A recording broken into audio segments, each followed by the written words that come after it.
प्यारे छात्रों,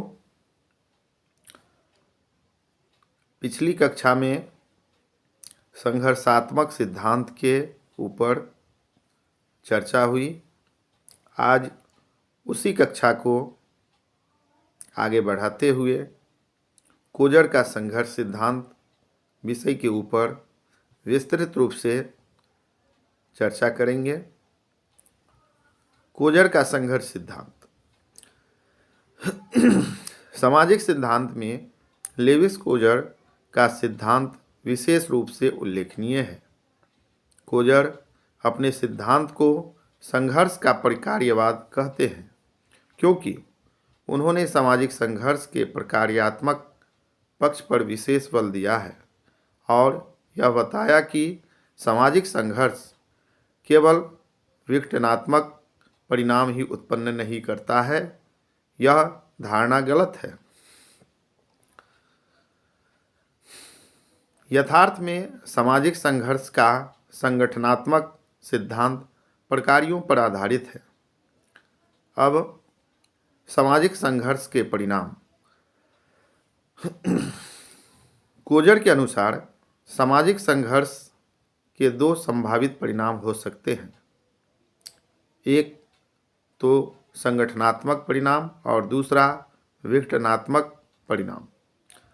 सामाजिक संघर्ष के संगठनात्मक परिणाम उस अवस्था में प्रकट होते हैं जबकि संघर्ष कर रहे विरोधी पक्षों की एक समान आस्था समाज के कुछ आधारभूत मूल्यों में होती है। उदाहरण के लिए, लोकतंत्र के कुछ आधारभूत मूल्यों के आधार पर ही शासक दल और विरोधी दल संसद या विधानसभा के अंदर या बाहर एक दूसरे से टकराते हैं। परंतु इस प्रकार के टकराव से हानि के स्थान पर लाभ ही होता है, क्योंकि टकराव आलोचना के माध्यम से दोनों ही पक्षों को अपनी अपनी कमियों का ज्ञान होता है और वे उन्हें दूर करके ऐसे कार्यों को करने का प्रयास करते हैं जिनसे अधिकाधिक लोकहित संभव हो। उसी प्रकार किसी बाहरी समूह से संघर्ष होने पर भी समूह के अंदर सदस्यों में एकता पनपती है, क्योंकि उनमें एकजुट होकर शत्रु को जवाब देने की समान इच्छा शक्ति उत्पन्न होती है। अब संघर्ष का प्रकार्यवाद। कोजर ने अपनी पुस्तक the function of social conflict में संघर्ष को प्रकार्यवादी दृष्टिकोण से देखा है। इसलिए इनके सिद्धांत को संघर्ष का प्रकार्यवाद कहा जाता है। कोजर ने संघर्ष के परिणाम को दो भागों में बांटा है। पहला संगठनात्मक परिणाम, जैसे बैलेट बॉक्स की लड़ाई। दूसरा विघटनात्मक परिणाम, जैसे दो सेनाओं के बीच की लड़ाई। कोजर ने समूह की आंतरिक एकता व संगठन को बनाए रखने की दृष्टि से संघर्ष को आवश्यक माना है। कोजर के अनुसार जब छोटे छोटे संघर्ष होते हैं, हिंसा की संभावना कम होती है। अब संघर्ष के प्रकार। कोजर ने संघर्ष को दो भागों में विभाजित किया है। पहला यथार्थवादी, दूसरा अयथार्थवादी। पहला यथार्थवादी संघर्ष।